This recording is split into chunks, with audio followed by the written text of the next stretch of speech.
මං නිරෝෂිනී. අවුරුදු 23ක් වෙච්ච මං අදටත් ගෙවන්නේ ඉපදෙනකොට ගෙනාපු පෞකාරකම්මයි.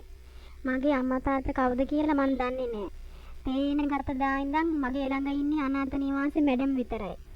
මං හම්බෙලා දවස් ගාණෙන් මගේ අම්මා කියන මිනිස්සයා මාව කුණුගඩක දාලා ගිහින්.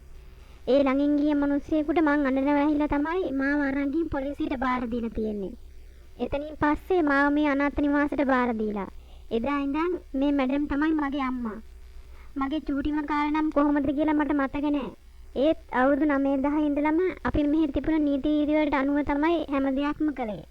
වෙලාවට නැගිටින්න ඕනේ, වෙලාවට කෑම බීම, වෙලාවට නිදා ගන්න, පාඩම් වැඩ මේ හැමදේම කාලසටහනකට අනුව තමයි අපි කරන්නේ.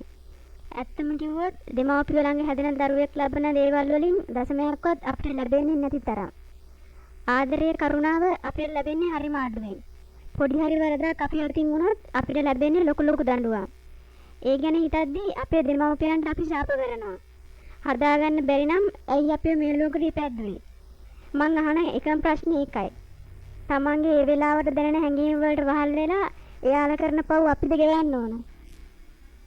සමහර ළමයි දුප්පත් වුණත් තමන්ගේ අම්මගේ තාත්තගේ අතේ එලිලා යනකොට දැනෙන දුක වචන වලට හරවන්න මට තේරෙන්නේ නැහැ. මං කවදාවත් එළියට ගිහින් නැහැ. ආසාවට දෙයක් බලලා අහලා විනෝද වෙලා නැහැ. මං විතරක් නෙමෙයි අපි හැමෝම මෙහෙමයි. ඒකට අපිට වරම් නැහැ. හොඳ කෑමක් වුණත් අපිට ලැබෙන්නේ කලාතුරකින්. ඒ කවුරු හරි දානයක් බාර අරන් තිබුණ දවසට විතරයි. නැත්තම් හැමදාම එකම හොද්ද රස විතරයි අපිට දැනෙන්නේ. ගොඩක් වෙලාවට අපිට දාන අරන් එන නෝනලා මහතුරු අපිට ඇඳුම් පවා ගෙනත් දෙනවා. එහෙම දාන අරන් ආපු දවසට අපි හැමෝම හරි සතුටින් තමයි ඉන්නේ. මොකද ඒ නෝනලා මහතුරු අපිට හරිම ආදරෙන් කතා බහ කරනවා. අම්මෙක්ගේ තාත්තෙක්ගේ ආදරේ පොඩි වෙලාවකට හරි අපි ලබා ගන්න ඒ දවස් වලට විතරයි. රස කෑම බීම පළතුරු ඒ නෝනලා මහතුරුන්ගේ අතින්ම අපිට ලැබුණොත් විතරයි අපිට ඒ වගේ රස බලන්න පුළුවන් වෙන්නේ. මාත් එක්ක මගේ වයසේ යාළුවෝ ටිකක් වගේම තව නංගිලා මල්ලිලා අපිට වඩා වැඩිමල් අයත් මේ අනාථ නිවාසයේ හිටියා. කොහොමත් අවුරුදු 18 පිරෙනකන් විතරයි අපිට මෙහෙ ඉන්න ලැබෙන්නේ. ඊට පස්සේ අපේ ඉරණම අපිම විසඳ ගන්න ඕනේ. සතුටක් අපිට අමුතුවෙන් ලැබුණේ නැති වුණත් හම්බෙන පොඩි පොඩි දේවල් වලින් සතුටක් ලබා ගන්න අපි උත්සාහ කරා. අපිට දාන්න ගෙන අය අතරේ විශේෂ එක මහත්තයෙක් හිටියා. එයා කොහොමත් මාසෙක දෙක වතාවක් වගේ හැම මාසෙකම අපිට දාන්න අරන් ආවා. ඒ විතරක් නෙමෙයි අපේ සමහර අවශ්‍යතා තහල බලලම අපිට ඉෂ්ට කරලා දීලා තිබුණා. අමතර දවසකට හරි නිවාසෙට ආවොත් අපිට රස කැවිලි හරි අරන් එන එක තමයි මේ මහත්තයාගේ වැඩි. මැඩම් එක්කත් ලොකු හිතවත්කමක් තිබුණා වගේම අපිටත් හරිම ආදරේ. මැඩම්ගෙන් අපිට හිරිහැරයක් වුණත් ඒ මහත්තයා මැදිහත් වෙලා කතා බහ කරලා ඒ දේවල් විසඳලා දෙනවා. අපේ ප්‍රශ්නයකදී අපි ළඟින්ම හිටියේ මේ මහත්තයා. අපිත් එක්ක කතා කරලා අපේ හිත හදන්න පුදුම හැකියාවක් මේ මහත්තයාට තිබුණේ. ඒ වගේම එයා අපිට පොරොන්දු වුණා 18 සම්පූර්ණ වුණාට පස්සේ අපේ සුදුසුකම් වලට අනුව මොනවා හරි රස්සාවක් හොයලා දෙනවා කියලා. අපිත් හරි ආසාවෙන් බලන් හිටියේ. මොකද අපිට නිදහසක් ලැබෙන්නේ මෙතනින් පිට වෙලා ගිය දවසකට විතරයි. ඒ වගේම මේ මහත්තයා රස්සාවකුත් හොයලා දෙනවා කියපු නිසා අපිට ඒ ගැන මුකුත් බයක් තිබුණෙම නැහැ. සමහර දවස්වලට මේ හිටපු අක්කලා අයියලා අපිව බලලා යන්නවා. ඒ නායකයන් ගොඩක් දෙනෙකුට අර මහත්තයා තමයි රස්සාවල් හොයලා දීලා තියෙන්නේ.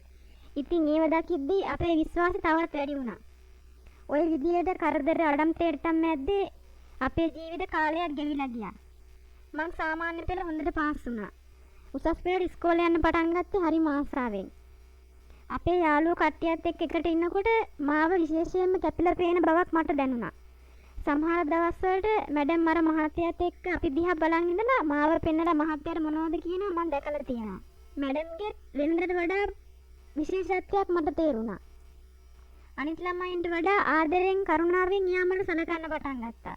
ඒත් මේ කාලේදී එහෙම වෙන්නේ ඇයි කියලා මට ඒතරම් තේරුමක් තිබුණේ නැහැ. ඒත් මට ඒක එච්චර හිතට ඇල්ලුවෙත් නැහැ. මොකද මැඩම් කියන්නේ නපුරු කෙනෙක්. එයාට වාසියක් වෙනවා නම් විතරයි එයා කාට වුණත් ආදරේ වෙන්නේ. ඒත් අර මහත්තයා එහෙම නැහැ. ඒ මහත්තයා ගැන සැකයක් හිතන්න මට හේතුවක් තිබුණෙම නැහැ.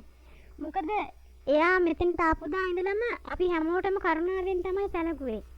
කොහොම හරි උසස් පෙළ රියලා ඉවර වෙලා රිසල්ට් එනකම් මට නිවාසෙ ඉන්න පුළුවන් වුණා. මං ඒ ලෙවල් වලින් හොඳට පාස් වෙලා තිබුණා. ඒත් කැම්පස් යන්න අපිට වරම් නැහැ නේ ඉතින්. දවසක් මැඩම් මට කතා කළා. මං එතකොට දන්නවා මට මෙහෙ යන්න දවස හරි බව. මං යද්දි මහත්තයාට හිටියා මැඩම් ළඟ. මාව දැකපු ගමන් මැඩම් හරි ලස්සනට hina වෙලා කිව්වා ඔන්න නිරෝෂනී ඔයාට හොඳ රස්සාවක් හොයාගෙන තමයි මේ මහත්තයා ඇවිත් ඉන්නේ කියලා. මටත් හරි සතුටු හිතුණා. ගොඩක් පින් මහත්තයා කියලා මං දරන ගහලා වැන්දම ඒ මහත්තයා මාව නැගිටවලා කිව්වේ හරි පුතේ මේ මගේ වගකීම. ඒක නිසා ඔයා දැන් ජොබ් එකට යන්න ලෑස්ති වෙන්න කියලා. පහුවදාම මට මහත්තයත් එක්ක යන්න සිද්ධ වුණා. මං මගේ යාළුවෝ නංගිලා මල්ලිලා හැමෝටම සමුදීලා මගේ තියෙන බඩු ටිකත් අරන් මහත්තයාගේ වාහනේට නැග්ගේ හිතේ සතුටින්. රස්සාවට අමතරව හොඳ විශ්වාසවන්ත තැනක් නවතින්න හෙව්වා කියලාත් මහත්තයා මං ඉන්න තැනම මැඩම්ට කිව්වා. මැඩම්ගේ මූණ hina උතරනවා මන් දැක්කා. සෑහෙන දුරක් ආපු මහත්තයා මාවත් එක්කන් ගිහී ටවුන් එකේ තිබුණ මහල් ගොඩනැගිල්ලක් ඇතුළට. ඒකේ එක එක විදිහේ ව්‍යාපාර එක එක කොටස් වලට බෙදලා දාලා තිබුණා. ඒ අතරින් මාව මහත්තයා එකන් ගියේ ස්පා කියලා ලොකු බෝඩ් එකක් ගහලා තිබුණ තැනකට. එතන AC කරලා අඳුරු වීදුරු වලින් වෙන් කරලා තමයි තිබුණේ. ඒක අමුතුම තැනක්. මේ වගේ තැන් ගැන මං පොත්පත්‍ර වලින් මීට කලින් ඕන තරම් කියවලා තිබුණා. එතකොට මහත්තයා මාව ගෙනාවේ ඒ වගේ ජොබ් එකකටද? මට හිතා ගන්න බැරි වුණා. නෑ මහත්තයා මාව එහෙම තැනකට ගේන්න එකක් නෑ. මං ඉතින් එහෙම කිව්වත් ටිකක් වෙලා යනකොට තමයි මට තේරුනේ මං හිතපු තරම් හොඳ මිනිහෙක් නෙමෙයි කියලා. පොඩි කාලේ ඉඳන්ම අම්මා තාත්තා නැතුව අනාථ නිවාසයේ හැදිලා විඳින්න ඕන හැම දුකක්ම විඳපු මං අවසානයේ මේ මිනිහා ගෙනත් නතර කළෙත් අපායක. මැඩමුත් මේ හැමදේම දැනගෙන තමයි ප්ලෑන් කරලා මාව මිනිහට බාර දුන්නේ. නිවාසයේ හිටපු අන්තිම කාලේ මැඩම් මට එච්චර ආදරේ වෙන්න හේතුවත් මේකම තමයි කියලා මට හිතුණා. අනිත් එක මේ වගේ ලොකුවට ස්පා කියලා බෝඩ් ගහලා තිබුණාට ආපු මුල් දවස් ටිකේ විතරයි නමට ගැලපෙන විදියට වැඩ කරන්න මට ලැබුණේ. දැන් තනිකරම කරන්න සිද්ධ වෙලා තියෙන්නේ පිරිමින්ගේ ආශාවන් සපුරන එක විතරයි. මං විතරක් නෙමෙයි මං වගේම තවත් ගෑනු ළමයි සෑහෙන පිරිසක් මෙතන ඉන්නවා. අපි හැමෝටම එකම සෙටේ තමයි වෙලා තියෙන්නේ. හැබැයි Tamanගෙම කැමැත්තෙන් මෙතෙන්ට ආව පිරිසකුත් ඉන්නවා. ඒත් මං වගේ මේ කිසිම දෙයක් නොදැන රවට්ටලා මෙතෙන්ට ගෙනාපු මේ මිනිසුන්ට නම් කවදාවත් හොඳක් සිද්ධ වෙන්න එපා. මට යන්න ඉන්න තැනක් නෑ. බලන්න කෙනෙක් නෑ.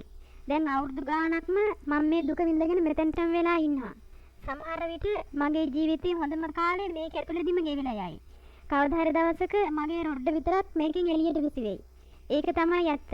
ඒ කොහොම වුණත් මම මේ හැම දෙයකටම මුහුණ දෙන්න හිත හදාගෙනයි ඉන්නේ.